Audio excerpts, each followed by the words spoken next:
Evet, nereden başlayalım şimdi?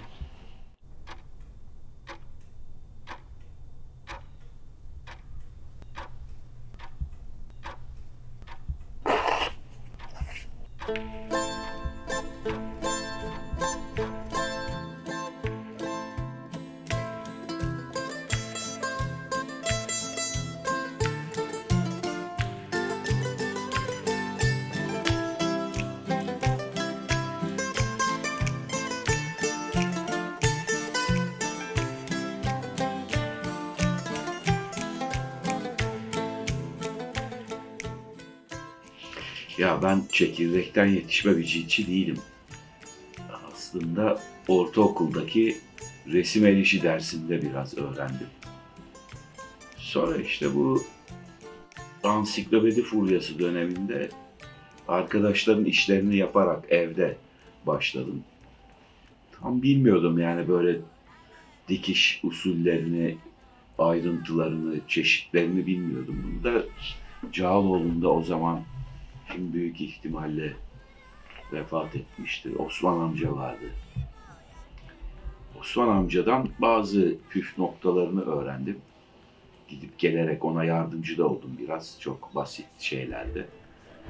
Yani evde başladım ben. Merakla başladı benimki. Yani çıraklık, kalfalık, ustalık yaparak buraya gelmedim. Merakla başladım. Onu kendim geliştirdim biraz.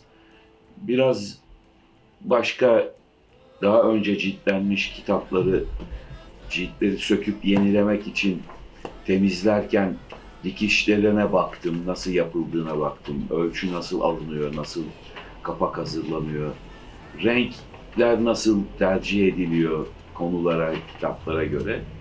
Benimki aslında evde bir tür boş zaman değerlendirmesi olarak başladı. Fakat sonra giderek etraftan çok cilt yaptırmak isteyen olunca yani onların ciltlerini yapmaya başladım. 89'da da Akmar Pasajı'nda ilk yeri tuttum. 89 Eylül'ünde ilk defa işte dükkan tutup öyle ne bileyim ben geçimi oradan sağlayarak başladım işe. İlk başladığımda da doğrusu çok malzemem yoktu. Çok değil hemen hemen hiçbir şey yoktu. Bir iki küçük şey dışında ama temel alet mengene vardı. Bir tane uydurma yemek masası bulmuştum bir yerden. O yemek masası sağlam ahşap bir masaydı. Onun üstünde yaptım. Bu giyotin yoktu o zaman. Eylül'ün sonunda eski iş yerinden aldığım tazminatla bu makineyi aldım. İlk defa buna sahip olduk. Taneyle mukavva alıyordum gidip.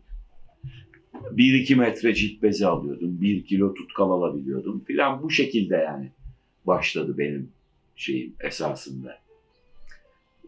Ama buradan hareketle yavaş yavaş toparlamaya başladım malzemeleri.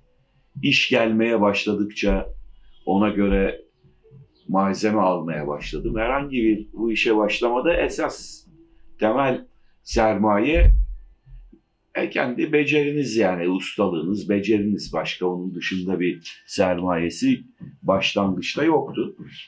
Sonradan bir miktar kazandıkça, iş yapmaya başladıkça diğer aletleri almaya başladım. Böyle gelişti yani aslında ciltçilik faslı bende.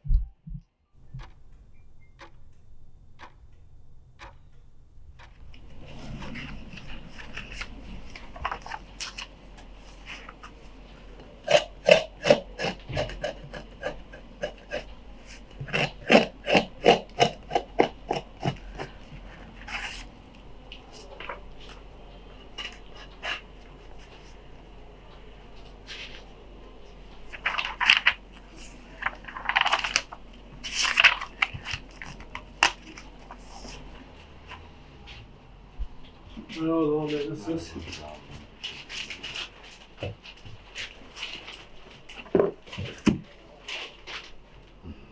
Evet, çok teşekkür ederim.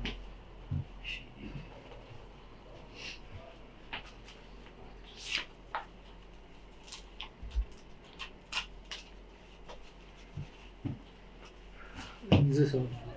Teşekkür ederim. Ben Sağ size olun. bir tane daha bırakmaya teşekkür ederim. Bir şey daha bırakabilir miyim? Bu benim eşime annesinden yadigar bir sözlük. Bunun burasını mı yapmamız gerekiyor? Onun haberi yok, sürpriz yapacağım ona şimdi. Tabii o zaman abi bu ön arka kapağın kalması iyi olur. Şurasını değiştireceğiz. Olur. Gene böyle kırmızı olabilir. Kırmızı yaparız tabii. Tabii. Tamam. Tamam. Yaparız. Haftaya Ne kadar? 20 lira. 20 lira, tamam. Haftaya bugün Haftaya bu. Tamam.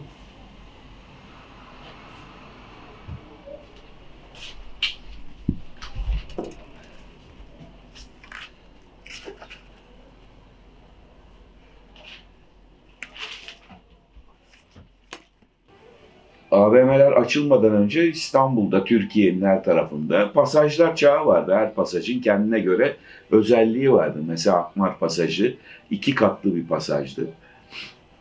Bir katı tamamen kitapçı, sahaf, antikacı gibi işleri yapanların olduğu bir yerde. Alt katı da büyük bir kafe, bir tane eski, o zamanlar çok yoktu Kadıköy'de, sanat galerisi, resim malzemeleri satan bir yer vardı, Tuhalsan. Giderek orası rock müzik meraklılarının gelip gitmeye başladığı bir yer oldu. Burası bizim ilk dükkan işte, 11'de. Daha öncesinde pasajın tuvaletiymiş burası. Sonra dükkana çevirdiler. İlk kiracısı ben oldum. Bizim burada bir çekme katımız vardı. Şöyle.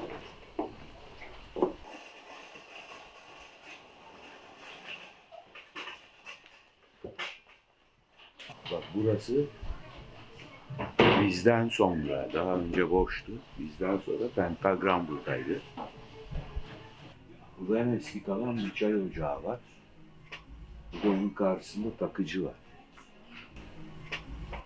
Burası dediğim gibi boydan boya kafeydi. Sonra böldüler, böyle dükkan yaptılar.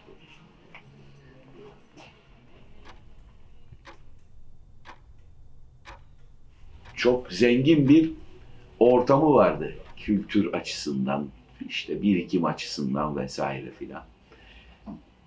Fakat kiralar çoğalınca maddi mesele yüzünden, yani kiralar yüksek, vergisi var, pasaj giderleri var falan. Tuvalete para veriyorsunuz, çaya para veriyorsunuz, kira var, vergi var falan derken yer aramaya başladık. Daha sonra buraya taşındığımız ikinci yerimize geçtik. İşte orası da Hüner Apartmanı'nda, Mühürdar Caddesi'nde küçük bir daireydi. O dairede esas işimiz şekillendi. Çünkü 23 sene çalıştım orada. 23 sene orada çalışınca 23 senenin bir tanıtımı var. Yani bizim bir reklamımız yok. Yani tabela bile yoktu orada. Tabelamız bile yoktu ama işte ürettiğimiz işin şekli, şemali yüzünden kendine göre bir tanıtımı oldu. 23 sene içerisinde epey bir çevremiz oldu, yani ciltle ilgili kitap meraklılarının, yani işte koleksiyoncuların, yani bir takım hocaların falan gelip gittiği bir yer haline de geldik 23 sene ama bina satılınca çıkardılar, işte oradan buraya taşındık. Kısa özet hikaye bu. Yani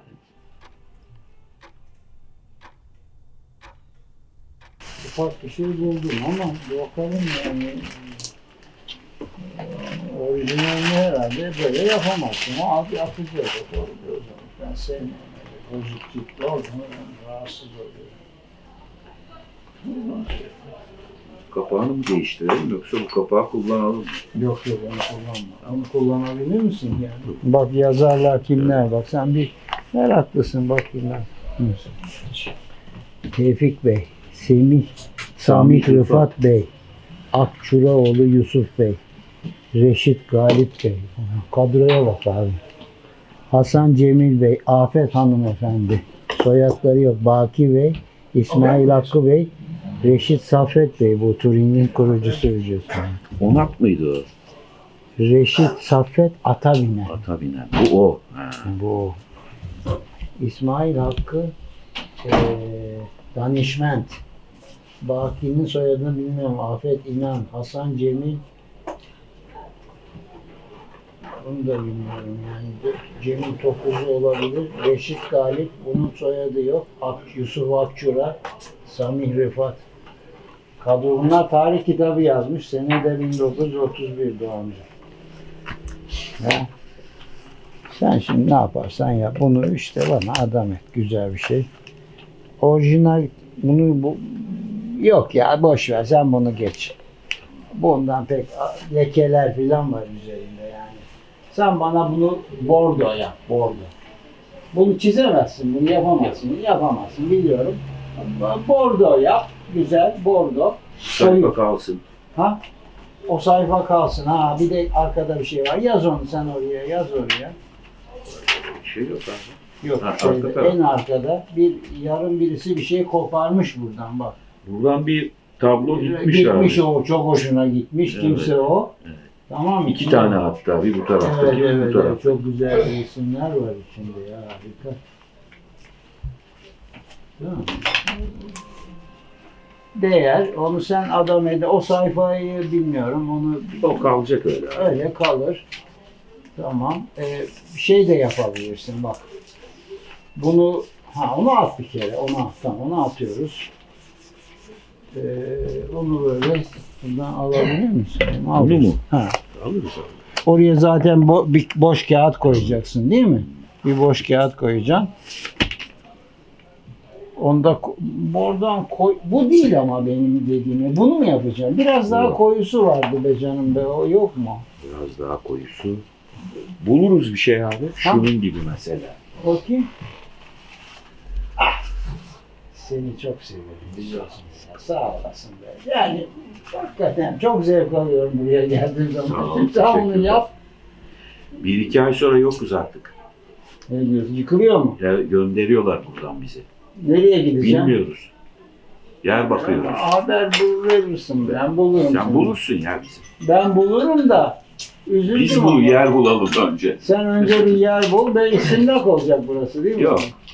Satılmış yine. Hani demiştin sen İşte burası öyle. imar planı Ya var. öyle. böyle. Millet işi Bu biliyor. gidecek demiştin, bilmem ne böyle boş olacak demiştin. Allah'ım yarabbim. Neyse aşk olsun. Bulurum ben seni canım, olsun. Olsun. Sen işi bırakmadıktan sonra ben seni her zaman için bulurum. Haftaya cumartesi. Haftaya cumartesi. Tamam, hadi görüşürüz. Tamam, Erdal abi, Hayırlı eyvallah. işler, çalışmalar. Sağ ol. Bizim yaptığımız iş Türkiye'de mücellitlik diye biliniyor. Ama bunun tarihi nasıldır, nedir diye kulaktan dolma bilgilerle benim söyleyebileceğim basit birkaç şey var. Yani başka dillerde, mesela Avrupa dillerinde anladığım kadarıyla, duyduğum, gördüğüm, bildiğim kadarıyla bağlamaktan geliyor. Birbirine bağlamaktan geliyor. Fransızca reliyor, İngilizcesi bind, yine bağlamak. Bind yani bind. Almancası da bind galiba. Buchbind, Buchbinder diyorlar Almanlar.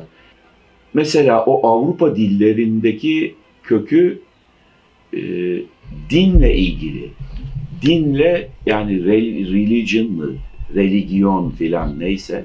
İşte onunla benzer aynı kökten geliyor. Bağlamak. Onun birkaç şeyi olduğunu duydum. Değişik yerlerde okudum falan. Bu bağlamak iki anlamda. Hem birbirine bağlamak tomarları, sayfaları. Çünkü o yıllarda bugünkü gibi kitap yok. Dini metinler sayfalar üzerine tek tek yazılıyor. Kağıt da çok az var tabii. Daha çok deri üzerine yazılan şeyler. Sadece dini kitaplar değil, başka şeyler de olabilir. Bunları birbirine bağlayarak uzun ömürlü olmasını sağlamakla ilgili bir yanı var. Dinin de aynı şeyi var. Yani dinle bağlamak, bağlanmak gibi benzeşen bir yanı olduğunu, bu kadarını biliyorum yani, bu kadar bir bilgim var ama demek ki bu işin tarihi yazılı metinlerden bu yana o yazılı metinleri birbirine bağlayarak korumak ya da bir tomar haline getirip yuvarlak bir şekilde bir kılıf içerisine koymak, bağlamak, bir arada tutmakla ilgili bir kökü var Batı dillerinde. Türkiye'deki kullanımı mücellit lafı da bildiğim kadarıyla Farsçadan geliyor. Farsçanın olduğu ülkelerde, İran'da falan da mücellit diyorlar tabii. Böyle bu bizim Türkçe vurguyla söylediğimiz gibi söylemiyor olabilirler ama onu da tam bilmiyorum. O da Farsçadan geldiğini biliyorum, mücellitliğin.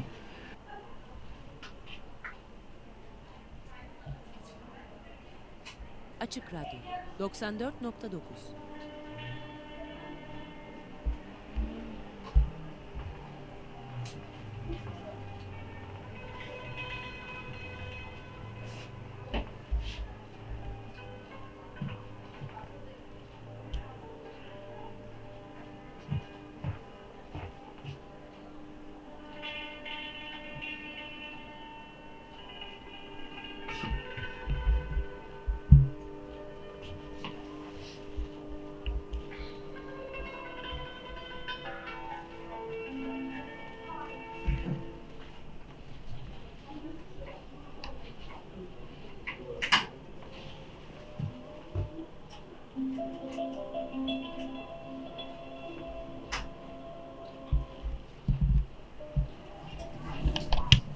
Barış Seren, Necip Fazıl'ın Gagarin'e karşı yazdığı söylenen şiiri bulmuş.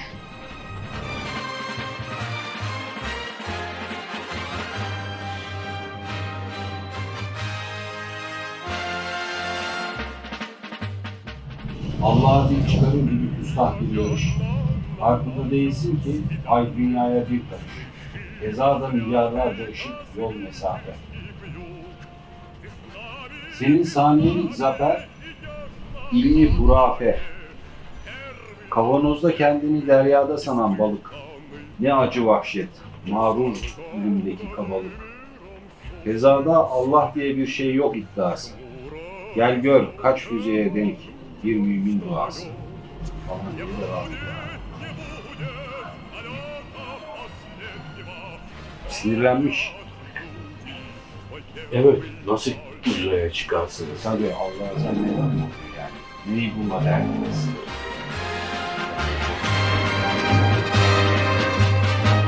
Дорогие друзья, Тебя вспоминают Парижа окраины, проспекты Москвы и Рязанская Русь. А дети на свете играют Гагарина, значит, ты на планете живешь. Все ближе нам небо бескрайнее, и подвигом жизни не будет конца.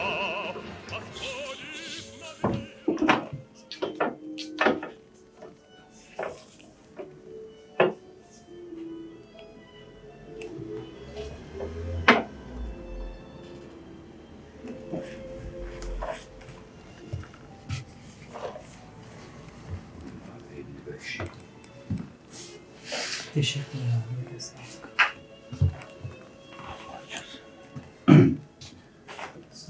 Yine şey yaparız. Günümüzde tabii bizim işin bir sorunu var. Azalıyor yapan.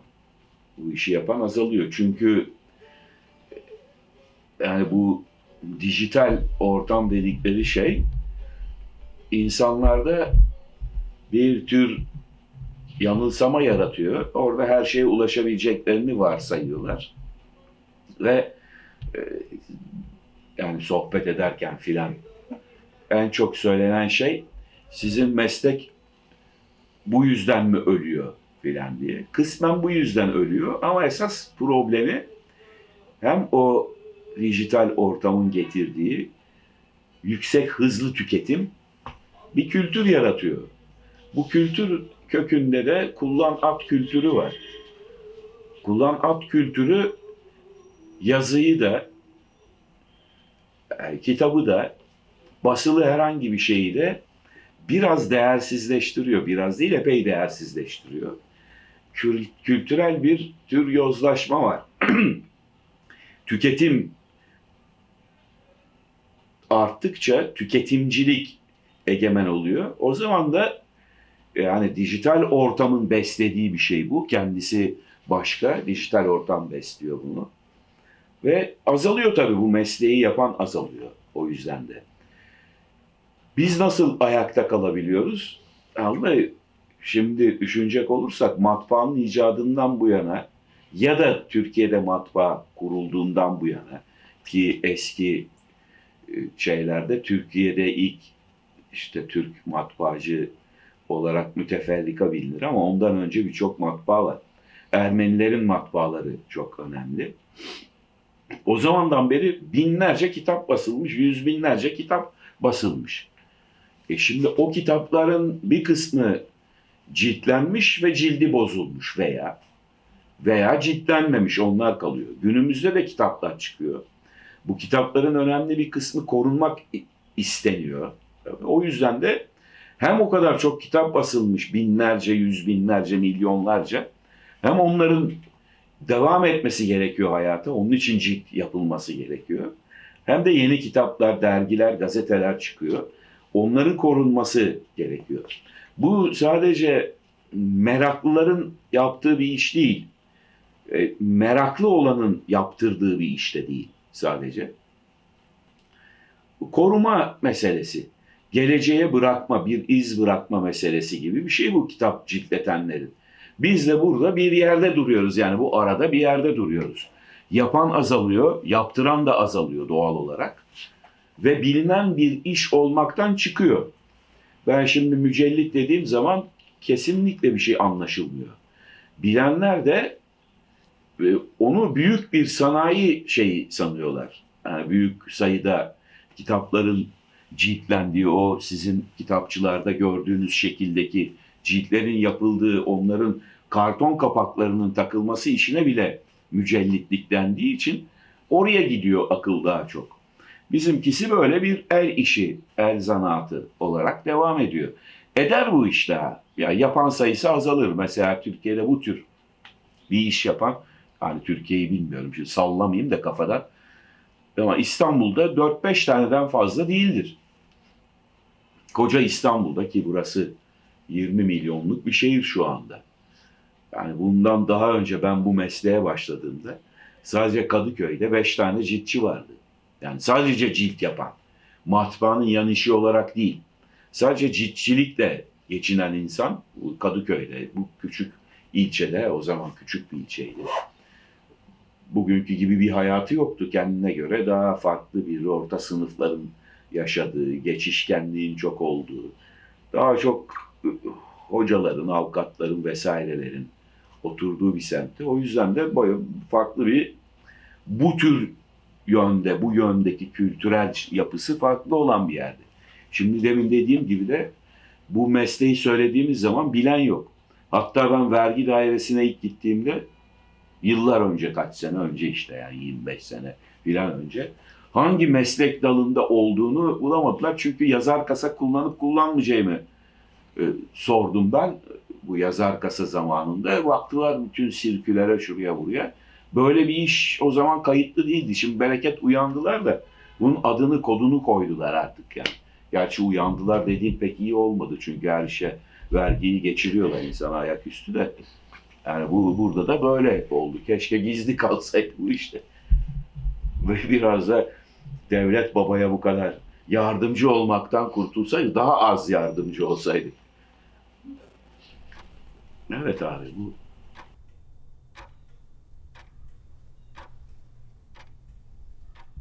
Açık Radyo 94.9. Türkiye'den klasik müzik yapımcılığı ve bestekarlığı.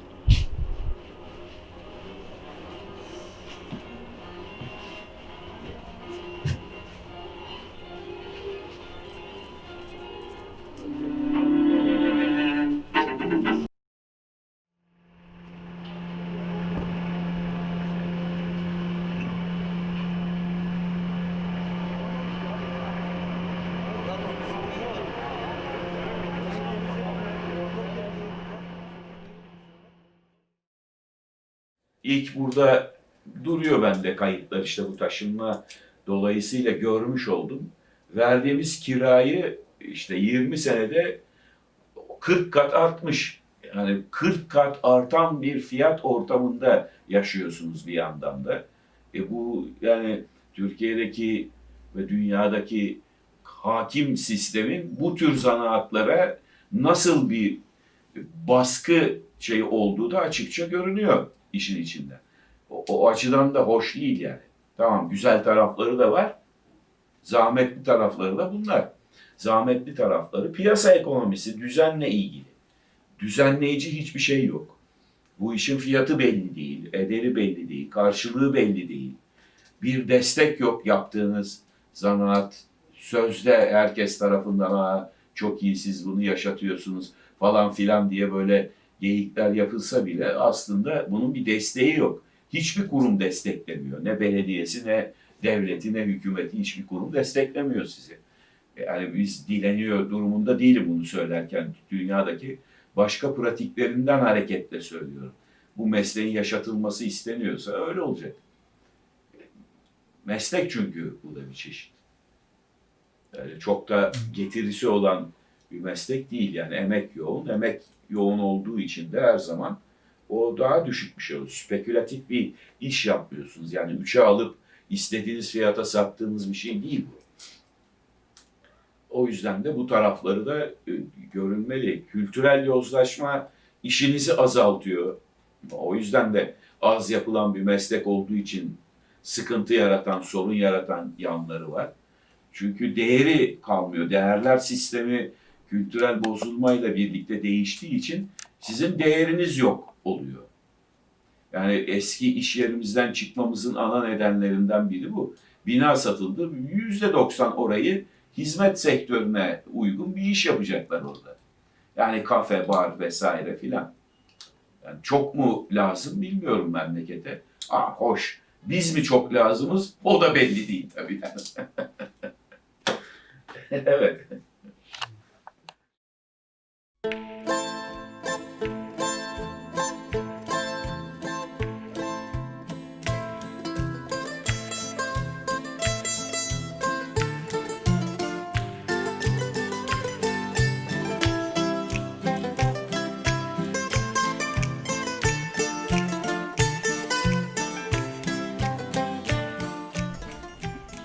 Gazi Terbiye Enstitüsü İş Öğretmeni yazmışlar hatta o zaman. Bunun sonra benim ortaokulda okuduğum zamanki baskısı da var ama o bir yerlerden çıkar yani.